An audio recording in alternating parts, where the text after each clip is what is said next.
Hi everybody and welcome to Machinima Mondays, actually on a Monday today, and I want to welcome everybody that's here. We've got a great crowd here today and it's good to see lots of new faces, and today we're going to be talking to Jessica Lyon of the Phoenix viewer and also lately of Firestorm, and Phoenix is a great viewer. We all love it, as I can see from looking at everybody's tags here, and what we want to do is have a talk about Phoenix with a slant on Machinima, and I'm going to jump straight in because we're a bit late starting with a couple of questions. First one is from Sandy Peoples, and Sandy is asking, hi, I'd like to ask how to get the joystick camera to work in Firestorm as it does in Phoenix. I cannot get it to operate properly, and she adds that it's enabled and using the same X, Y and Z settings as in Phoenix. That's with the Space Navigator, correct? Yes. And you're on Linux. Is that right? It's Sandy. because I know that we do have an issue with Firestorm on Linux in regards to the Space Navigator. And I don't know if it affects Mac. It might affect Mac as well. Our Preview 3 will have that fixed, though.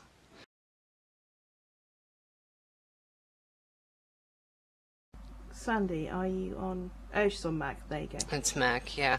It's from what I understand, it affects Linen Lab Viewer as well, or at least the Linen Lab 2.4 was affected.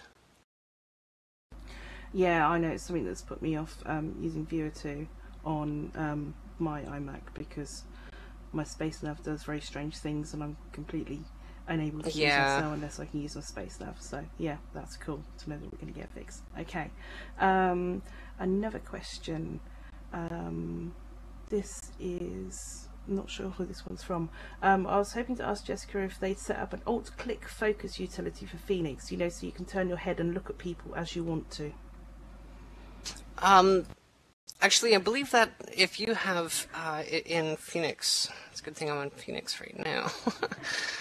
In Preferences, if you go into Preferences, Phoenix Shields tab, and you make sure that you have enabled Broadcast Viewer Effects, Broadcast Camera Focus Point, and Broadcast Pointer Target. With those enabled, when you Alt-Cam on something, it should operate as expected, but a lot of people have had problems. They don't realize that when they disable those things, it also disables your avatar's head and eyeballs from focusing on what you're actually looking at, and so having those checked is pretty important, and so yeah, that's usually the problem. Okay, that's cool, because that's really useful for us, because we want, you know, we don't have a lot of speech and things like that in SL is a problem for us, so we need to make things look like they're looking at things, and exactly, yeah. So that's a lot of people don't realize that by disabling those, you know, broadcasting your viewer effects and camera focus point. It's the camera focus point that makes your avatar basically pointing at something. So people disable them for privacy reasons, but when you're doing machinima, you really want to have those enabled. Yeah. At the moment, that is all the questions I've got. I can't believe all these people here are not sending Penumbra any questions. So lots of Firestorm questions. We should have lots of Firestorm. Yeah, I got Firestorm stuff to talk about. Well, I tell you what, while we're waiting for some more questions to come in, give us a bit of a sneak peek and tell us what you're excited about that would make all the machinima makers here go, ooh, about Firestorm. That would be great. Okay, so there's a couple things that Firestorm has that some of the other viewers don't have. And there's a couple things that Firestorm has that pretty much all the V2 viewers already have. The shadows, for example, from Linen Lab are fantastic. So Preview 2 is out right now. It's mediocre. It's still an alpha. We're working on Preview 3. And some of the things that are coming in Preview 3 when it comes out, it's going to be a public beta, which means we're probably going to shut down our Firestorm preview group, and we'll be releasing it to the public in a very public way in hopes of lots of adoption. So some of the things you can expect to see in Preview 3, shared win light settings, just like in Phoenix, with all the same Parcel Winlight presets that are in Phoenix. We hope to have Winlight note cards in Firestorm as well. We have a fantastic built-in AO coming with Preview 3. And this AO is, it's actually genius. Z-Re is the one who's developed it from scratch. And it allows you to set up your AO in a very couple different ways. If you just have a ZAO 2-note card that you just want to use, you can just drop that into, and the animations don't have to be in, like with Phoenix, you have to have all the animations in this specific folder with the note card. Well, with Firestorm, with this AO, you just drag the note card. It doesn't matter where the animations are in your inventory. You just drag the note card into the AO, boom, it just works. It makes it very easy for you to then modify things as well. So, for example, it creates and I wish I was on Firestorm so I could walk you through it, but I'm having all these problems right now with my network, and Firestorm is not cooperating. So basically it creates links, inventory links. You're familiar with inventory links with Phoenix now. So it creates inventory links to those animations, and it puts the links into this Firestorm folder. And then you can go in and quickly change those animations, swap them out, swap them in, do whatever you want. Or if you don't want to use this AO2, you can quite literally go into the AO floater and set up, so AO1, for example. And in AO1, then you choose a drop-down for walking animations, and you can just click and drag your animations into the floater, one after the other, after the other, after the other. And then you click on flying animation, standing animation, and so on. So you don't have to write anything in a note card. You don't have to do any note carding at all. Basically, you just choose what state you want to put the animations into, drag the animations into it. And it creates it for you. It just does it all for you. Then you can make AO2 or AO3 or AO4, and you can do this with as many as you want. And as far as Machinima goes, if you're playing different characters, this is really good because you can just switch one AO to another literally with the click of your mouse. Just click. That's it. Your AO is set for the next run. It has virtually no glitches, and in fact we have, if you go to, can I just post a link here?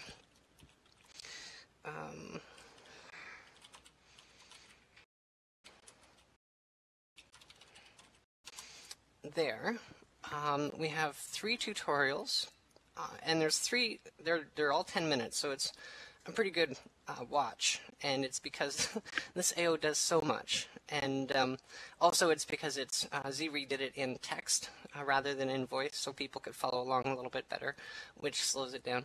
The AO I'm really, really excited about. What else do we have? And we also provide the ability to, you know how some AOs allow your avatar to face the camera when you're walking backwards, and some don't? Well, with Firestorm AO, you can choose whether you want your avatar to face the camera or not when you're walking backwards. And I think that might be useful for machinima makers as well. That's going to be really useful, yeah. Yeah.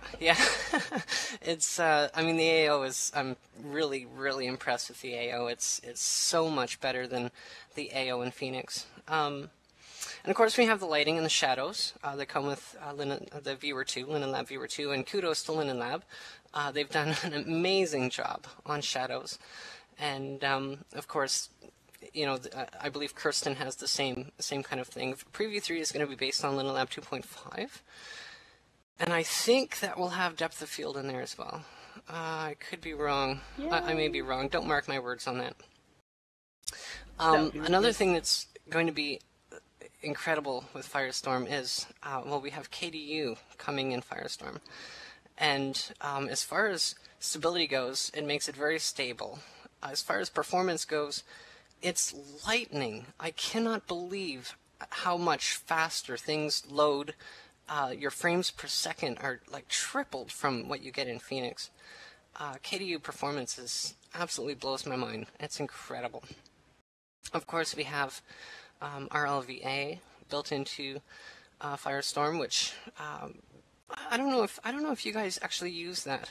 It could be utilized by you guys for controlling other avatars if you're filming by yourself and you don't have somebody else to, be logged into an alt or as the actor, you may be able to utilize RLV. We'll also have the ability, just like Phoenix, in the radar. We have more improvements coming to radar. Some of you who have tried Firestorm have noticed that the radar is incomplete. It's working, just not great.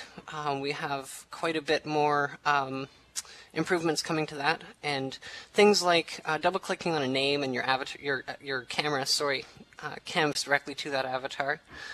We hope to have that in there for Preview 3, as well as teleport to bridge should be in there with some functionality. So radar is going to be a biggie as well, and that's something that's taking up quite a bit of time. Something we have planned for the future, and so I have a bunch of friends here who are machinima makers, Phaylen and Toxic and Chantal, of course, and I've been asked many times, can we come up with a way to have preset UI layouts? And this is something that I've been thinking about quite a bit lately, and how can we do that? Many of you have noticed Linen Labs' latest viewer has a basic and advanced drop-down when you go to the login screen. We have plans on utilizing that. No, we're not going to give you a basic Firestorm, but we can utilize the functionality of that and change it a little bit, and so that we can do a Machinima maker's UI, a combat user's UI, a builder's UI, basically giving the user the capability of changing their layout to what suits them best. So for example, Machinima makers may not want the communicate window open right away. They may not want avatar. Actually, for you guys, you probably wouldn't want much of anything on your screen unless you absolutely needed it. The other idea we have is possibly giving you the ability to set up your UI the way you like it and save it and say, this is my UI preset 1. And then you can change it around a little bit and save it to something else and call it UI preset 2.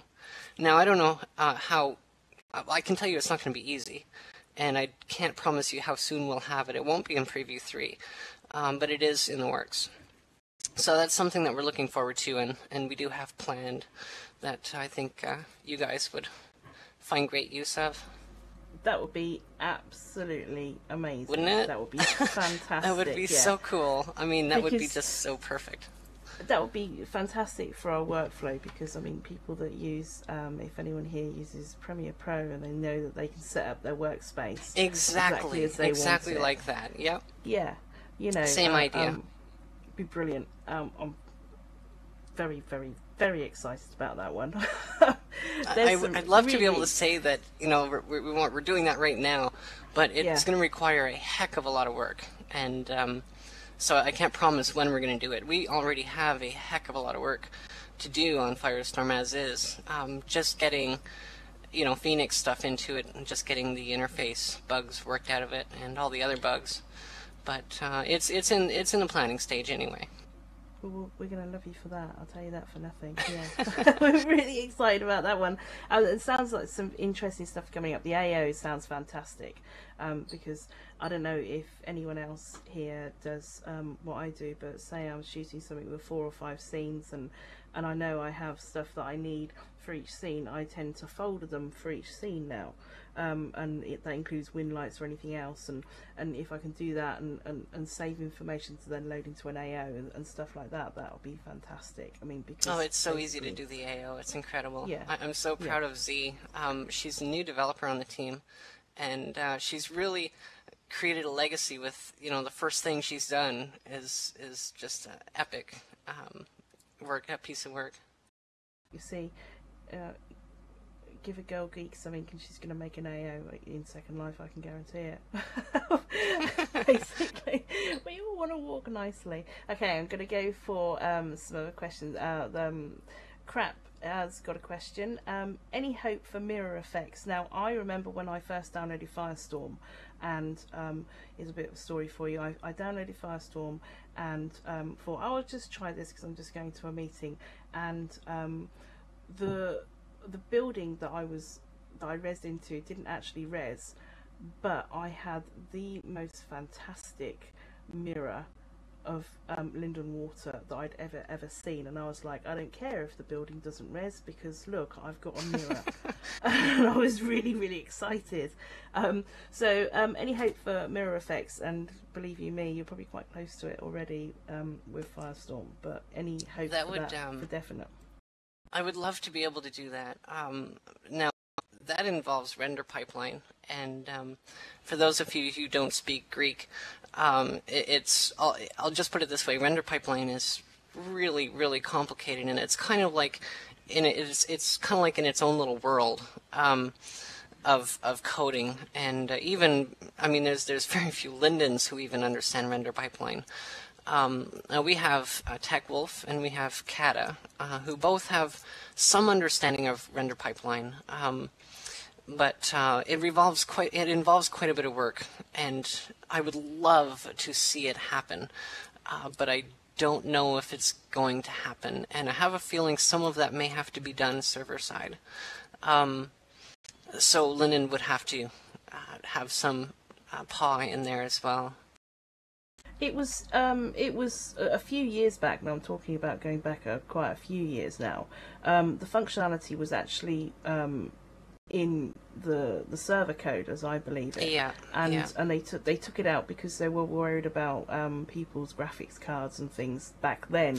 Well, and that's the thing is that it does require server code, and they did experiment with it, and it's really sad that they gave up on it. And I certainly would hope. I'll tell you one thing: if Linden Lab puts the server code back in there, absolutely we'll look into it. But it requires server. It does need server side. So, crap, in answer to that, what you need to do is go and make a Jira and then get everybody from Twitter to go and vote for it, or yeah, well, don't pay attention to that, but they don't pay attention to votes now. Yeah, but if we go and say that we need it, then and seeing as Linden Lab are now officially paying attention to Machinima, then we might have a hope of that. So well, and some of you guys have quite a bit of pull that you could use in trying to make that happen. And I'll tell you, a lot of voices speak a lot louder than a couple. So the more people you can get, the better. Yeah, so crap, go make a Jira for us. That's your homework. And then we'll see how we can get off of that. Okay, next question is Lipisian Liberty. His question is, why does playing media on an alpha texture play fine until switch to another texture and back again? If switched, then you must relog the stream to see it. This is also true of viewer 2 but not viewer 1. Is this inherent of all browser-based viewers? It's inherent in viewer 2 based viewers. Viewer 2 uses WebKit, which is different from 1.23.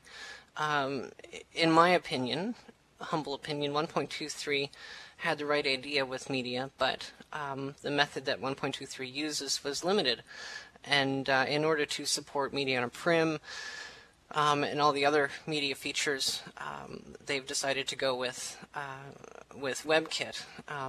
And it's funky for a lot of people, doesn't work for a lot of people. Phaylen had trouble today, in fact, with WebKit. And it's good and it's bad. If it worked properly, it would be fantastic. But it doesn't quite work properly. Is there a workaround? Not that I know of, no. Yeah, viewer 1.23 Lipisian. That's the workaround at the moment. Next question. Friday has been brave for everybody else that didn't want to say it, but Friday asks, what does KDU stand for?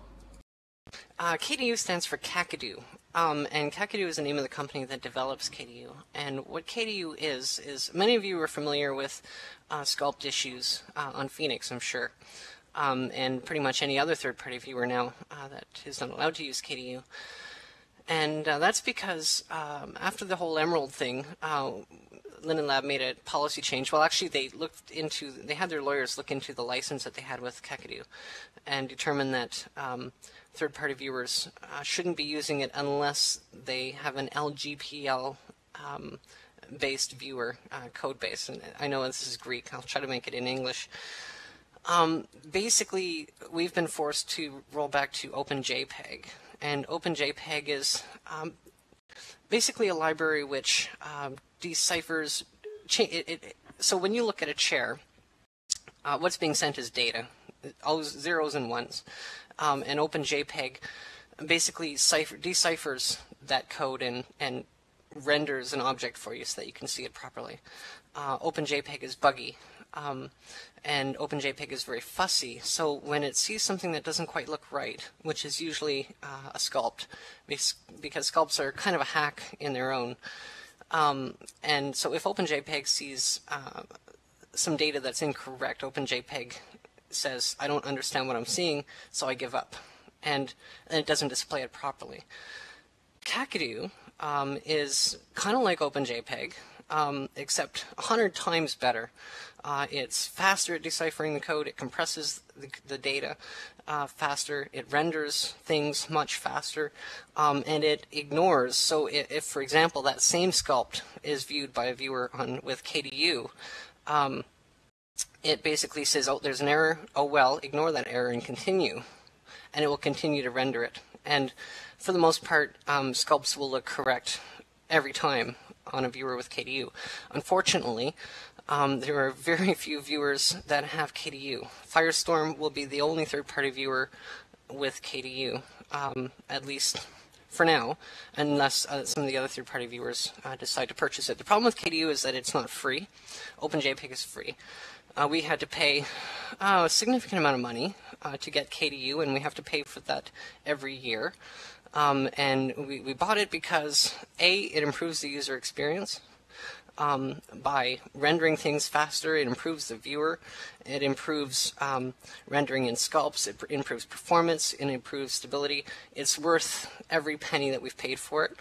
And as far as where do we get the money for it, we have AdSense on our website, which pretty much in a year we should have enough money to cover the KDU license again. So the problem with KDU is that it's expensive, so a lot of third-party viewers aren't getting it. The second problem is that your viewer has to be LGPL code-based, which Firestorm is. V1 viewers can't use KDU because V1 viewers are GPL code-based, and that license was set by Linden Lab. And unless Linden Lab gives permission to third-party viewers to relicense the Linden code in V1 viewers to LGPL, V1 viewers will never be able to use KDU. And so KDU basically, in plain terms, speeds rendering up. Bloody hell, that sounds complicated, doesn't it? It is. Okay. So, yeah. So do you think Linden Lab are going to license the, whatever it was they had to license for third-party viewers? They won't, no. They won't? Okay. No, okay. V1 will always be GPL licensed, and because of that, V1 viewers will never be able to use KDU. And I suppose politically that's not going to happen anyway, because it's V1 exactly. Anyway. Yeah. They don't want V1. It's everything. The future is V2. That's why we're putting so much work into Firestorm. And but that'll be something that'll give us a bit of an advantage for machinima makers over the other third-party viewers, is that we'll have KDU. And that's not to say the other third-party viewers might not get it. I hope they do. But basically, currently only Linden Lab and the next Firestorm release will have KDU. Okay.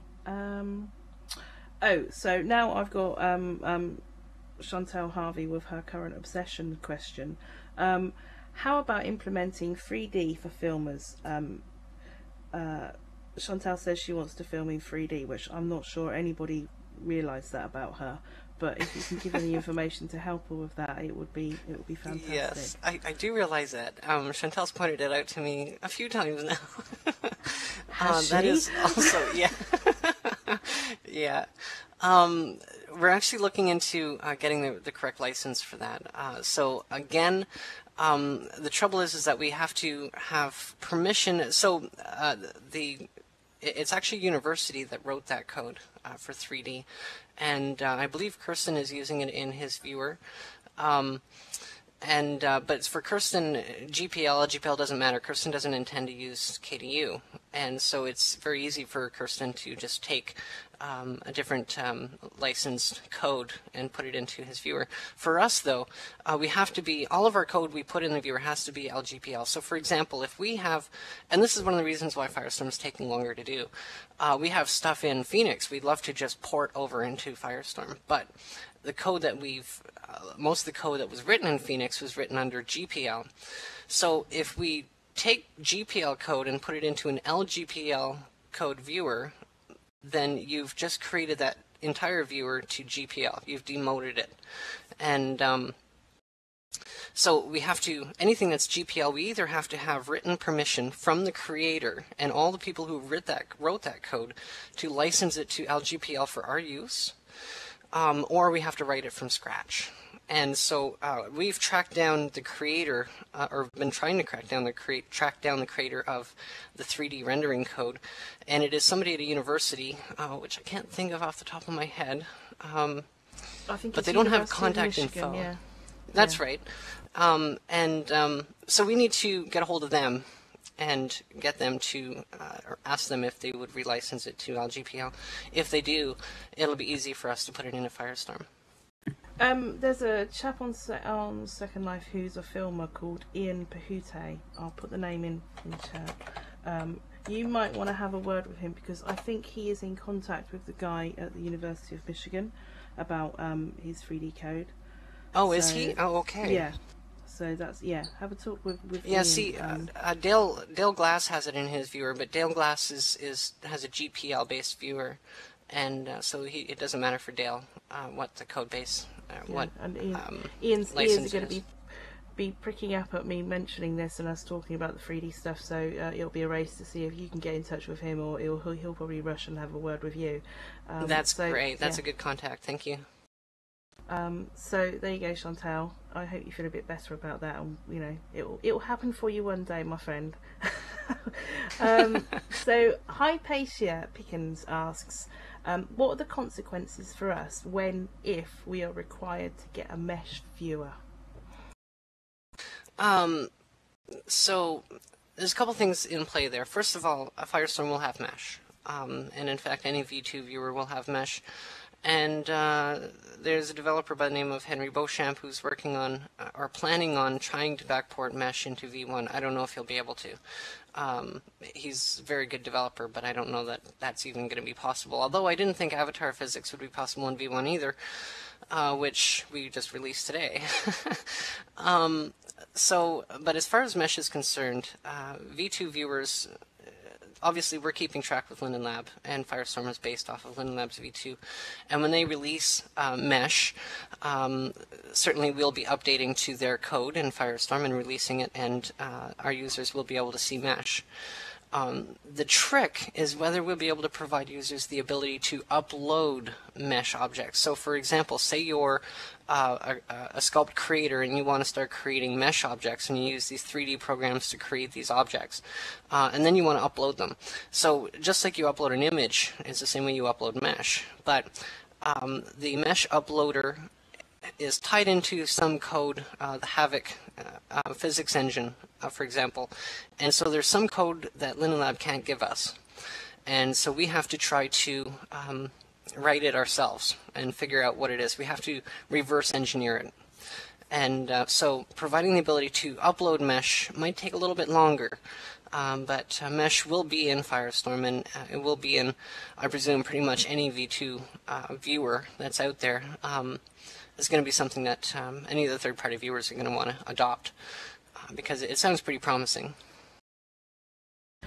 And do you think, well, I mean, this is what Rhett Linden said was the $64 million question is, do you, and so I'll ask you as well, do you think that mesh is going to put more or less stress onto graphics cards?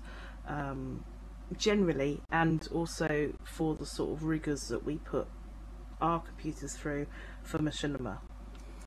That's a really good question, and I can't give you a solid answer on that because I really don't know. But I can tell you that it would probably be better than a sculpt, and I'll tell you why. A sculpt is not as it seems. When you're looking at a sculpt, what you're really seeing is a sphere, but the viewer is basically looking at this sculpt texture, and it's deciphering or decoding it and determining what it should look like, and then it makes it look like that for you. So if you think about the math that's involved in that, there's probably more math involved in rendering a sculpt than there is in rendering a mesh. I could be wrong. I probably am. It wouldn't be the first time. But I don't know. I guess time will tell. It's interesting because I think there's two very there's two very separate camps for. Yeah. There's like the Luddites going, oh my god, it's going to kill Second Life and nobody will be able to see anything, and there's the people that think, and I'm in this camp who I think that, you know, it's going to make things a lot easier, and you have people building carefully and, you know, trying to, you know, be sensible, and it's going to make things a lot better. And it's very much people being scared, I think, at the moment. Well, certainly mesh is going to be different, and mesh objects will be far more complicated. I mean, with sculpts you have restrictions on making things hollow and whatnot. I'm not a sculpt creator, and from what I understand there are ways around that, but with mesh it's even easier to make hollow. I mean, you can make, Carl Linden did a class the other day talking about basically creating an application which creates a graphic of, you know, a cube with all these tunnels through it, like a cave system, and very complex. And basically, you know, once he's done with it, he can import it into SL. He can make it up to 64 meters, because that will be the new prim size limit with mesh. And avatars could potentially travel through these tunnels. I mean, mesh has a lot of potential. It's really cool. There's a couple questions though. One, how is the cost going to be calculated, and is it going to be fair? I'm not sure that it is right now anyway, in that a sculpt is one prim.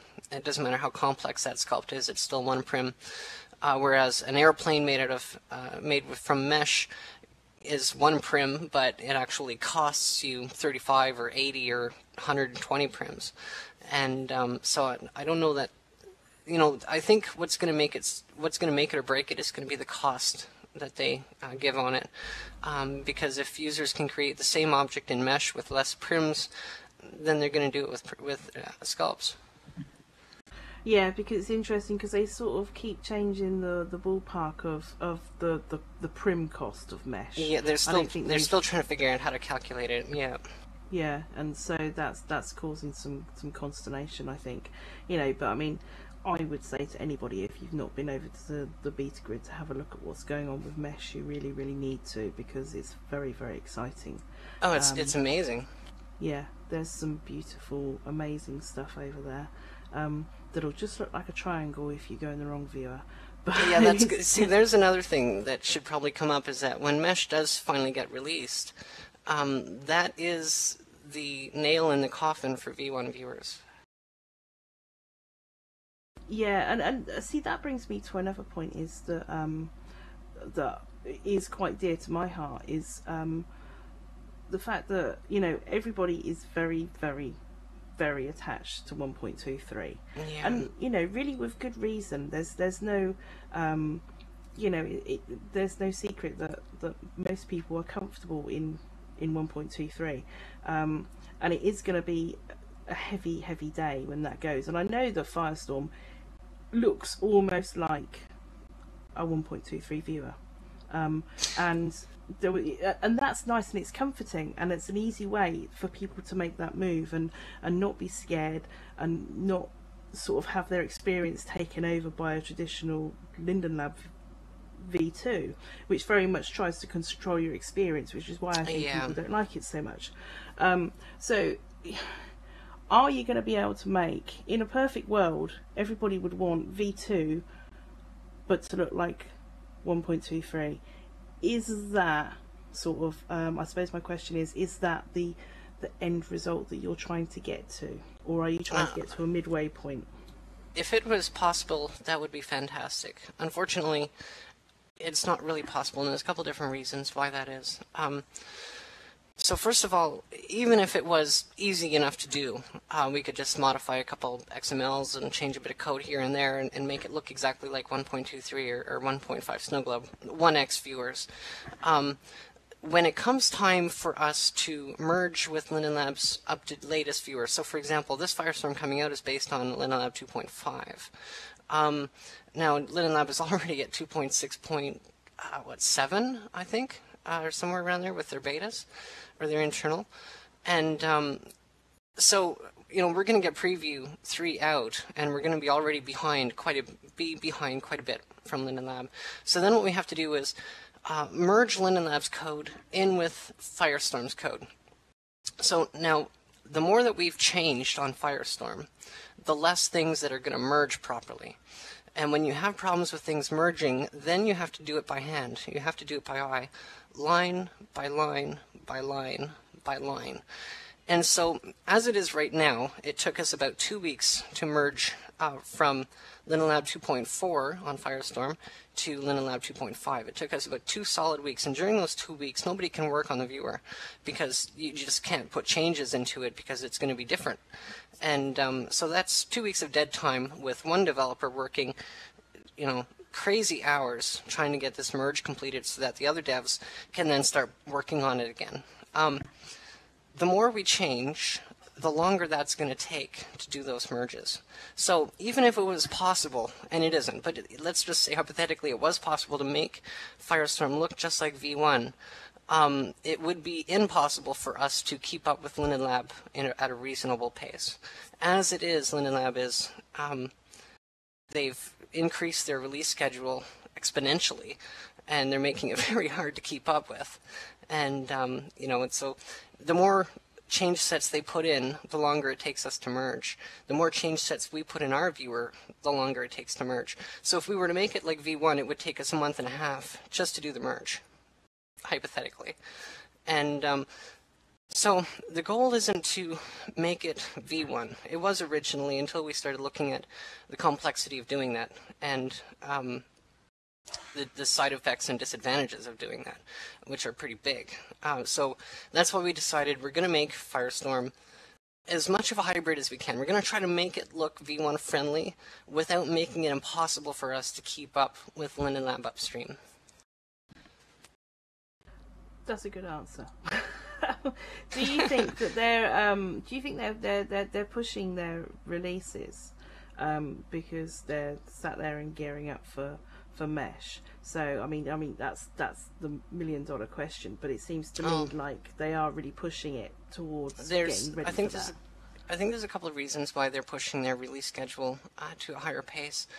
First of all, it keeps them ahead of us. Now, a year ago, third-party viewers were way ahead of Linden Lab, and when Linden Lab put out another version, third-party viewers grabbed it, boom, it was released, you know, even before they had a chance to release it themselves. And so Linden Lab is doing a really good job now at outpacing third-party viewers. The hands have changed, the cards have changed, and they're making it harder for third-party viewers to keep up. I don't know that that's their intention, but it certainly is working. And so keeping up with Linden Lab is maybe one of the reasons why they're increasing their release schedule. They have less developers now, which is ironic. They've got less developers since the layoffs, and yet they're able to increase their release schedule. Mind you, there's less and less fixes in those releases, so they're smaller releases. So I don't know that it's gearing up for mesh. I'm sure that may be part of it, though. The thing is that mesh isn't in the main directory yet. It isn't in viewer dev. And so, you know, they're working on mesh on different code base altogether, something that we can't see yet. And they release it in the beta viewer. But the beta viewer is actually quite a bit different from what you're getting upstream from Linden Lab in the form of, you know, betas and releases. And so I don't know that it's to speed up mesh. I have a feeling it's just a gut feeling that they're just trying to outpace third-party viewers. They're catching up. They're beating us at our own game. Okay. And you know, so it's a pride thing with coders, then I think it's turned into that a little bit. Okay. Well, Linden Lab has 2 goals.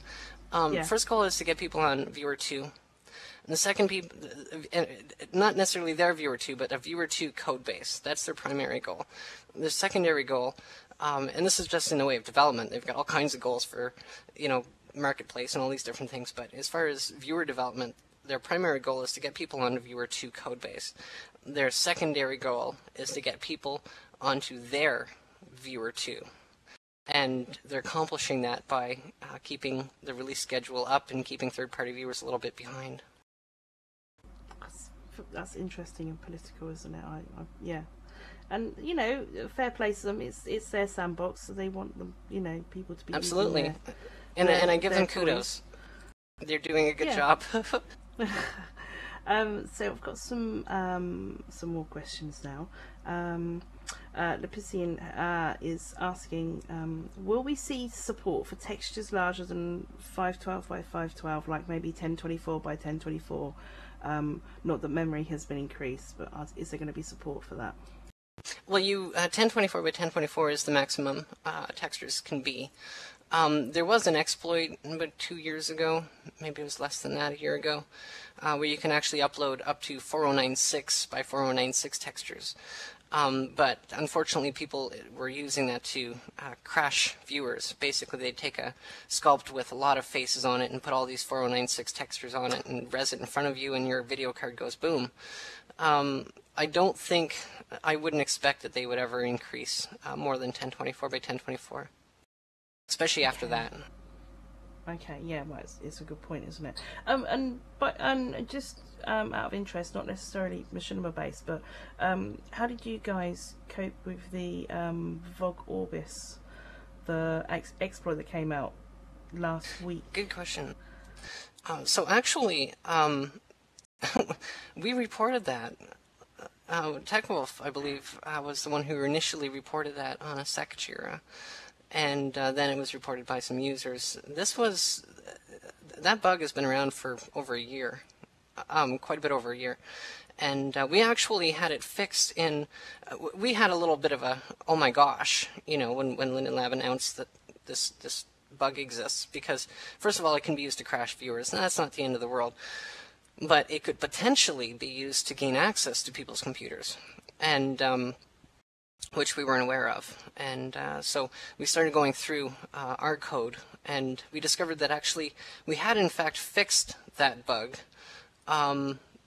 back early Phoenix, version 234 or somewhere around there, revision 234. We fixed it in Linux, and we had fixed it in Windows. It wasn't fixed in Mac for some reason. So we have, what we did though, to make sure that we fixed it, because there's a bit of confusion in that, and we wanted to make sure 100% that it is fixed, we went and updated our libraries anyways for this Phoenix 1102 release. And so it's absolutely guaranteed to be fixed now, but it appears in our revision history that we did in fact fix that bug some time ago, at least for Windows and Linux. So it's just sort of there to go, yes, we did know about it, and yes, we did fix it. Okay. I was just well, it's wondering ironic because it's an old bug. It was reported a long time ago, and it was never acted on until people started using it, I guess recently, discovered it and started using it to crash viewers, and that's when Linden Lab put the notice out. Ah, okay. Pet Lover has a question. Are the variegated lines in IM Windows necessary? Can V2 type viewers get rid of that? I'm sorry, can you say that again? Yeah. Are the variegated lines in IM Windows necessary? Can V2 type viewers get rid of that? Variegated? I'm not sure I understand that term. Pet Love, type in. Say what the issue is, and I'll go to the next question. Oh, alternating dark and lighter lines. There you go. Oh, right. Actually, haven't we fixed that in Firestorm? That is actually that's because of V2 chat headers. And if you go into preferences, in fact, Linden Lab implemented this as well. If you go into preferences, I'm not sure where it is now. I'm not on Firestorm. I think it's under chat. You can disable V1 chat headers, and what that does is it removes the So you know, like in Phoenix, you've got the name is on the left, and then what they type is right next to their name. In Viewer 2 by default, it has the name on one line, and then what they type in the next line. And I'm assuming that's what you mean? Yeah, I think it is. Yeah. I think so. So, yes, okay. So basically, it's called chat headers, V1. Well, we call it V1 chat headers, and in Firestorm, it's under preferences. I think it's in the chat, it basically, if you disable that in Firestorm, it's disabled by default because nobody likes them, and so we made that a default setting. One question I have, and I haven't really revisited Firestorm as much as I need to, but have you got rid of those really, really intrusive announcements for every single thing you do? Like, you know, on the right hand side. Yeah, you've clicked a they window. Drive me up the wall. Yeah, you've moved your mouse 2 inches. Here's a notice about it. And, You've clicked no, so here's a notice to tell you you've clicked no. You know. We haven't gotten there yet, but it is absolutely on our high up on our list. It's very irritating, and what we want to do is provide the ability to just choose to disable them. Unfortunately, before we can give you the option to disable them, we have to give you an alternative method of receiving that information. So some of that information is important. For example, if somebody sends you something, it comes down in the bottom right-hand corner, which you really don't see anyways, because after about 10 minutes on Viewer 2, your eyes just start to ignore what's being done there because there's so much going on. And so you miss stuff all the time. It's, in my opinion, it's very poorly implemented. So what we have to do is figure out a way to still provide you important information and give up on, you know, so-and-so has sent you an IM, or so-and-so has come online, and that kind of a thing. So it's on our planning list, but there's some some planning that needs to be done before we can make a change to it. In Firestorm, we have started on that in a way, in giving you blue dialogues. You'll notice, I think it was in Preview 2. If not, it's definitely in Preview 3.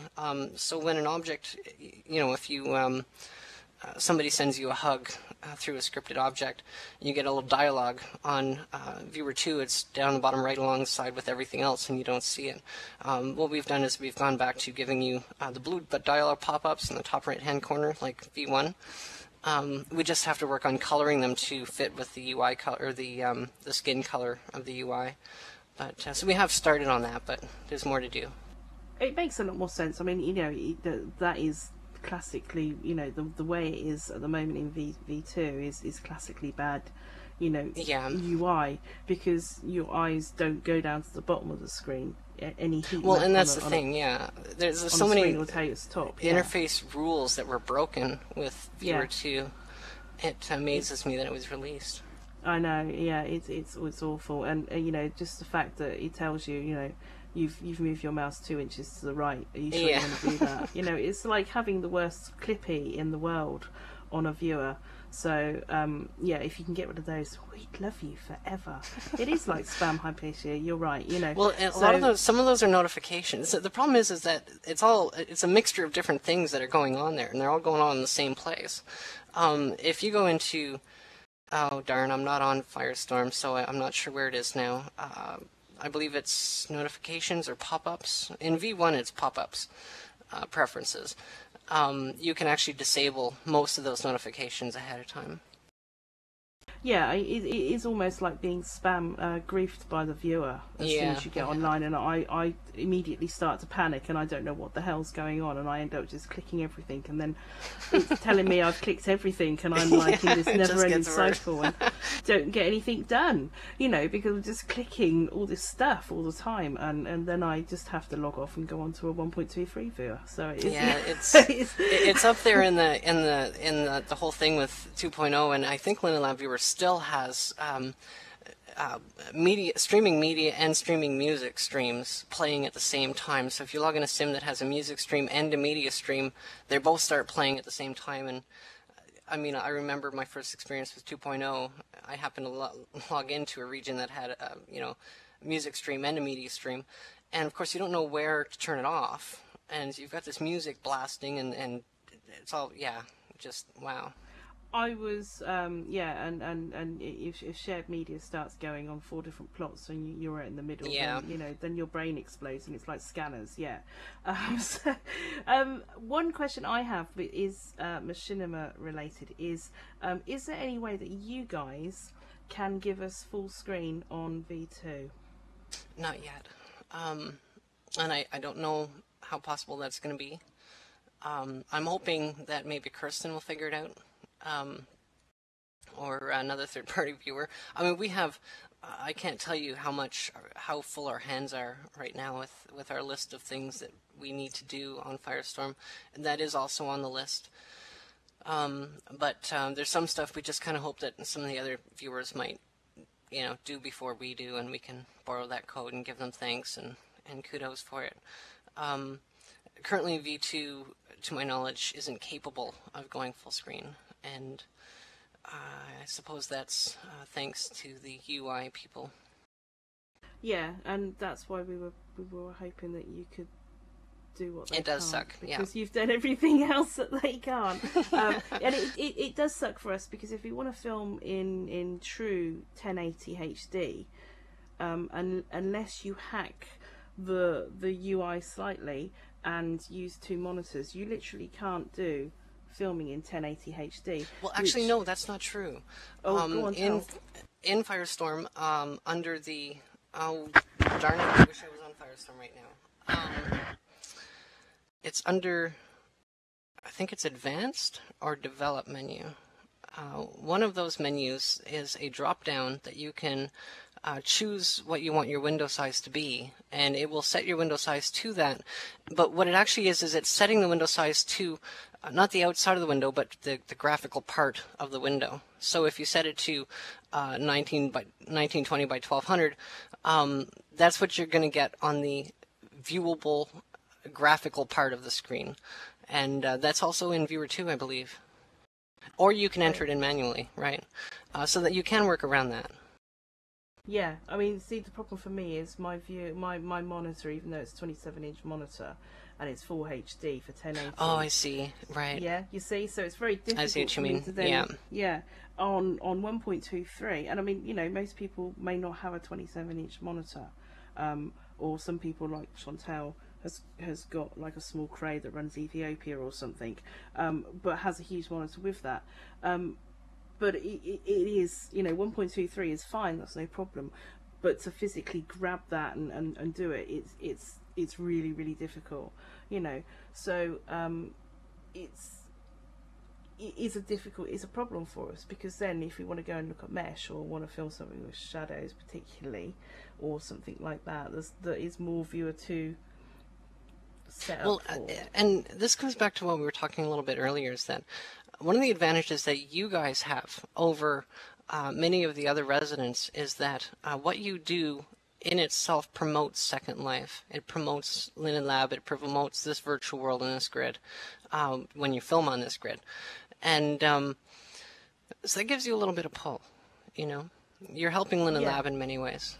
Yeah, they're you know, they're trying their best to listen to us now. And you know, we've given them some juicy tidbits to give them ideas on what we want, and they will listen to us. Obviously there's got to be a middle ground, because, you know, statistically we're not the largest user group with a demographic, but it's like you say, you know, you may not be, but what you do in the way of promotion is invaluable big for them. Yeah, exactly. And they're starting to understand that, you know, and that's really promising, you know. So they will listen to us, and Crap's going to do that Jira for us, so that'll get done. And I think I've got time for one more question. Hang on a second, it's just a weird, and that is it's a question about the terrible influx of media and music that arrives on V2 as soon as you enter Oh, right, Sim. yeah. And is there a way that we can be a bit more selective about that? And that's from Hypatia. We are currently working on for Preview 3, separating, first of all, those controls. So you'll have a separate control for a music stream and a separate control for a media stream. We're also considering moving them from the top right corner down to possibly the bottom right corner, or someplace a little bit more familiar for V1 users. And we already have both not playing by default when you log in. That's fantastic. That was, in my opinion, the biggest mistake Linden Lab made with 2.0, is they released something to people who had no idea how to use it, and they logged in and they were blasted by 2 different streams playing at the same time with no idea how to turn them off. I lasted about 30 seconds and I shut it down, and then I logged back in it again with my volume turned down this time and took my time to try to find it. But my second login, I lasted no more than about 3 minutes as well. Yeah, it makes people panic. It was, and still, it still works that way. I can't believe they haven't changed that. I know, yeah. I was automatically like looking wildly around to try and find stuff, and you know, it was just bizarre and horrible. It's a wonderful way to give your users the first time experience and make it literally hellish. Oh yeah, it was an exercise in, my God, where are these buttons? And then, you know, so I've then got the spam going up. I've got this music. Well, and then you get angry. What the hell's going on. You know, yeah. After you've found it and turned it off, then you get angry and you say, why the heck did they do that? That's just, you know, yeah. So yeah, it's interesting because, I mean, we've probably just about run out of time because we've just got a couple of minutes left, but you know, the interesting thing about Phoenix is that we know that we can rely on you guys to actually look at things from a user point of view, and you know, because you sit there and you use the viewer and you're in and you see the issues, and you know, that's why your viewers work. That's where third-party viewers have an advantage over Linden Lab.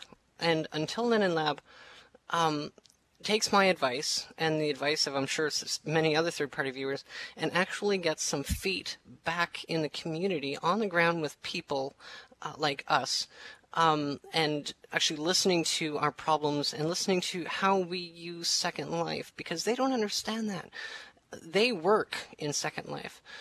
They don't use Second Life. It's a tool for them, whereas for us it's an extension of us, of our life in many ways.